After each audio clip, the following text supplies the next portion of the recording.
Today we're going to be talking about care for the caregiver. Let's start by defining what a caregiver is. Caregiver, a family member or paid helper who regularly looks after a child or a sick, elderly, or disabled person. It is a noun. Definition from the Oxford Languages Online.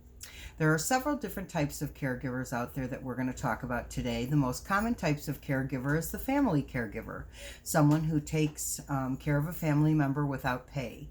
The other types of caregivers are professional caregivers, independent, private, informal, and volunteer caregivers. Today we will discuss the family caregiver. Caregiving can be very rewarding, but it can also be very stressful, especially over time. Caregiving can also have many rewards. For most caregivers, being there when a loved one needs us is a core value of ours and something a lot of us wish to provide for our family members. Caregiving is not an easy task and at times can be very stressful and overwhelming. People don't understand that as they get into the roles. Over time, expect a shift in roles and emotions. It is natural to feel angry, frustrated, exhausted, alone, or sad. I know it's hard to think about that if you're not or in the beginning processes of this, but as time goes on, there's expectations and resentment, and I always say resentment is the death of all relationships, whether it be friends, family, or other. So caregiving stress, the emotional and physical stress of caregiving is very common, especially over time. People who experience caregiver stress can be vulnerable to changes in their own health. Risk factors for caregiver stress include, but are not limited to, having to live with the person you're caring for. That can be even more difficult than going there on a daily basis. If you're living with them 24 hours a day. Being socially isolated and unable to leave the situation. If you've lost contact with your friends or people that you've normally hung out with, don't have a big social support system, that's going to leave you feeling isolated. Having existing depression. If there are financial difficulties. If there's a high number of hours spent caregiving because, especially without a break, if the caregiver has a lack of coping skills or has difficulty problem solving, if you did not have a choice in being a caregiver, sometimes if we're pushed into a different situation, we can be resentful of that. Caregiving stress shows up in many forms. As a caregiver, you may be focused on your loved one, that you don't realize that your own health and well-being are suffering. Watch for these signs of caregiver stress. Feeling overwhelmed or constantly worried. Feeling tired often. Getting too much sleep or not enough sleep.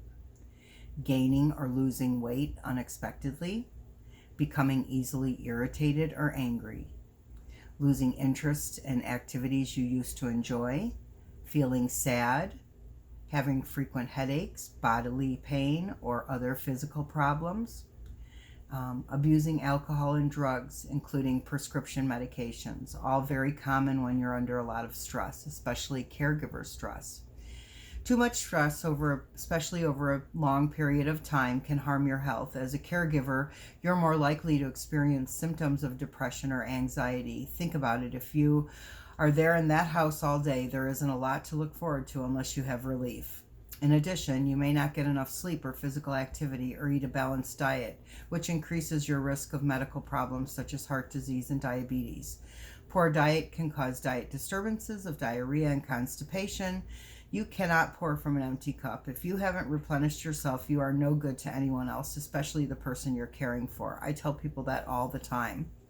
What caregivers need most? Caregivers need physical and emotional support are what most caregivers need. Physical help to care for your senior loved one includes help with daily tasks, decision making, preparing meals, running errands, and performing chores. Also, caregivers need emotional support to deal with the stress of caring for an elderly person. I suggest if you do not have a really strong support system that you seek a professional to be able to share with.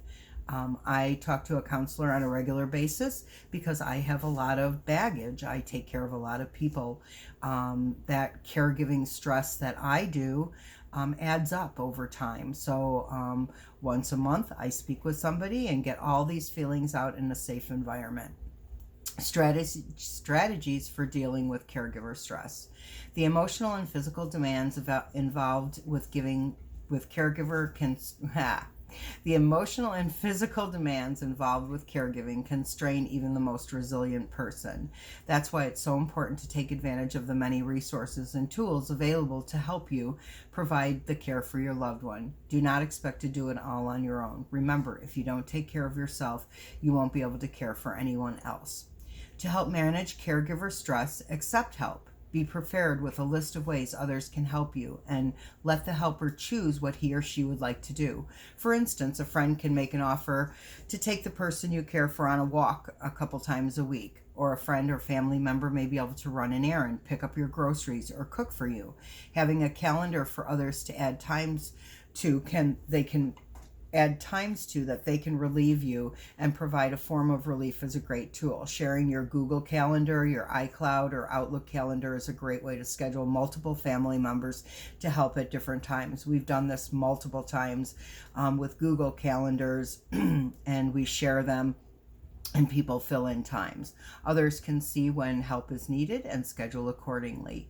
Even if they are just running an errand or picking up prescriptions, every little bit helps, and you don't realize that at first. Stop saying no to people. Say yes more often, and say no to people when they're asking you to do things. Focus on what you're able to provide. It is normal to feel guilty sometimes, but understand that no one is a perfect caregiver. Believe that you are doing the best you can and making the best decisions you can at any given time. Also know if care is suffering because of stress and overwhelm, do not hesitate to reach out and ask for help, even professional help if needed. I'm not going to be able to stress that enough. You cannot pour from an empty cup. If you don't take care of yourself, you're not going to be able to take care of anybody else. Set realistic goals. Break large tasks into smaller steps that you can do one at a time and ask for help. Prioritize, make lists, and establish a daily routine. Begin to say no to requests that are draining, such as hosting holiday meals or other tasks that do not benefit the schedule at hand. Make sure that you are not overextending yourself where it does not benefit you or your loved one. Caregiving is a job in itself. People that have other jobs, I just give you so much credit because it is a 24-hour job. Because if you're not there, you're usually thinking about what's happening while you're not there. Get connected. Find out about caregiving resources in your community. Many communities have classes specifically about the disease your loved one is facing. So much online available now. Each disease has a .org for it, and you can look up how to specifically manage a certain disease like Parkinson's. Caregiving services such as transportation, meal delivery, or housekeeping may be available at little or no cost. Day programs may be available as things are opening up. You just don't know until you ask. I called recently about a couple of day programs that have opened back up. There's one at the Lutheran Home in Arlington Heights called Cherish Day Place. That one is opening back up, and it has a waiting list right now. They're not at full capacity, but they are opening up. Join a support group. A support group can provide validation and encouragement as well as problem-solving strategies for difficult situations. People in support groups understand what you may be going through. A support group can also be a good place to create meaningful friendships. It provides validation for your feeling and lets you know you are not alone. That's the most important part, is knowing you're not alone. Some people in this, when they're a caregiver, think, oh my God, this is only happening to me, and how can I manage this? And you're not alone in this, and you're doing a great job. People aren't told that enough. Seek social support. Make an effort to stay well connected with family and friends who can offer non-judgmental emotional support. You don't want to go to Aunt Sally or Karen who is going to judge you. Go to somebody who understands and has been there. Set aside time each week for connecting, even if it's just a walk with a friend. That's really important. Kind of like when you first get into a relationship, you're kind of spending all your time with that new person. This is that kind of commitment that you're making to your loved one, and you need to schedule the time if you need to, but make sure you have scheduled free time to regroup and refresh yourself away from your loved one. That is so key. Set personal health goals. For example, set goals to establish a good sleep routine. Find time to be physically active on most days of the week. Eat a healthy diet and drink plenty of water. Join a yoga, tai chi, or meditation class. The yoga, tai chi, chair yoga, your family member might be able to join in. Again, there are so many things, online resources now, yoga online, all kinds of, a lot of the yoga places are doing online classes. So Tai Chi is wonderful, very slow, meaningful movements that most anybody can do. And there's a Move 1 Million movement out there from Chris Powell and his gang, which is kind of a very slow, just move your body kind of thing every day. Many caregivers have issues with sleeping. Not getting quality sleep over a long period of time can cause health issues. If you have trouble getting a good night's sleep, talk to your doctor and ask for help. See your doctor. Don't put off regular visits or the care that you need, because those checkups and visits are essentially important. Get recommended vaccinations, checkups, labs, and health screenings. Make sure to tell your doctor that you're a caregiver. Don't hesitate to mention any concerns or symptoms you have. Take care of your own health issues in a timely manner. Don't put things off thinking they'll get better. They may not. And then where will you be? And where will your family member be? I always tell people, have a plan B. I say, what would happen if you woke up at 2 o'clock in the morning sitting on the side of the bed with chest pain? What would you do with your loved one if you knew that you couldn't leave them? What would happen to them? You need to have a plan B so that you can take care of yourself. Because again, you can't take care of somebody else if you haven't taken care of yourself first. Respite care. It may be hard to imagine leaving your loved one in someone else's care, but taking a break can be one of the best things you can do for yourself, as well as the person you're caring for. Most communities have some type of respite care available, such as an in-home respite. Healthcare aides can come to your home and provide companionship, nursing services, or both. It's very rare to find this services, but one never knows. Keep checking your resources. This could be, especially in a hospice type situation, they could come to your house and stay. But that is very rare. Adult care centers and programs. Some centers provide care for both older adults and young children. The two groups together may spend time together, and many are reopening now, and it would pay to get on a wait list. Like I said, Cherish Day Place in Arlington Heights is now open, and they do have a wait list. There's one in West Dundee. I have not checked on that one yet to see if they are opening. I know CJE is open. They do a day program at CJE. Short-term nursing home. Some assisted living homes, memory care homes, and nursing homes accept people needing care for short stays while caregivers are away. That's called a respite stay. And you can plan that for a special event that's happening, maybe a trip that you're taking, maybe just time to just replenish and refresh yourself. Long-term care or assisted or support living. If they qualify or the funds are there, just consider it. If what you are doing is full-time and you are struggling, it may be time to consider placement for all of your sakes. Again, if you're not in the best of care, if you're not in the best of shape or care yourself, it's hard to care for somebody else. And sometimes we just have to accept our limitations and sometimes just say that the care we're providing could possibly be provided at a long-term care place, much more provided in a much more better way by several people. One person doing the care over and over again can get extremely tedious and get, again, very resentful. But sometimes in difficult situations, having many people coming into the home or coming into a situation makes it easier to handle. For the caregiver who works outside the home, oh my gosh, God bless you. Nearly 60% of caregivers work outside of the home. If you work outside of the home and you're a caregiver, you may begin to feel overwhelmed very quickly. If you do, think about taking a leave from your job for a period of time. Employees covered under the Federal Family and Medical Leave Act may be able to take up to 12 weeks of unpaid leave a year up to 12 weeks of unpaid leave a year to care for relatives. Again, it's unpaid leave. It's not paid for by anybody, so you would have to have the resources to do that. Ask your Human Resources office about options for unpaid leave. This is it's a basic form that a doctor fills out saying that you just have to be away. If taking time off isn't an option, think about hiring in-home help or asking for more from those around you. Remember, you aren't alone. If you're like many caregivers, you have a hard time asking for help. Unfortunately, this approach can lead to feeling isolated, frustrated, and even depressed or resentful.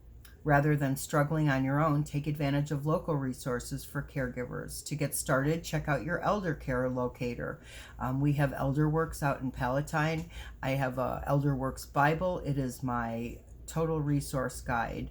Contact your local area agency of aging, the AAA, to learn about services in your community. Call your local community. If you reside in Schaumburg, they have an amazing community programs out there. You can find your local AAA online or in the government section of your telephone directory. Do they even make a telephone directory anymore? I'm trying to think of the last time I received a yellow book. It is important to state as a caregiver, you can't give what you do not have to give. We all want to have superpowers and be able to do it all, but you know what? We can't. I've tried and it doesn't work. Think of all the things we've discussed. They are all resources and tools for you to use. Take advantage of the help, the groups, and if you are still unsure, call. I will give you the tools you need, because if you aren't able to help for your loved one, who will? That's my spiel on care for the caregivers. I have so many stories of family members. It's generally way too late when they're finally realizing that they can't care for a family member. I had a loved one who promised his wife that he would not put her in a facility. That's something that they talked about early on in their marriage, what they both wanted. Then she developed early onset Alzheimer's, and he tried as much as he could to keep her at home, brought in caregivers, a companion for her, and it got to the point where they were standing in the shower together crying when he realized he couldn't do it any longer. And then he realized that it was probably a little too late. But what can you do then? Hindsight's a wonderful thing. So on that note, I would like to thank you all for listening. If you like what you hear, please hit like and subscribe and tell your friends. I would like to thank everyone who helped me take the plunge into this podcast and with all my dreams I've had in the past 8 years. Remember, I am your private patient advocate, and I'm here at your request to help you navigate the healthcare system one puzzle piece at a time by educating, advocating, and communicating with and for you. I'm here at your request because I am your private patient advocate. Find me on Facebook at Your Request Patient Advocate, and on Instagram at JSKICURN, and on Twitter at RN Advocate, the number 4 and the letter U. So RN Advocate for you. Hit like and subscribe and tell a friend. I'm also on YouTube as Request an Advocate.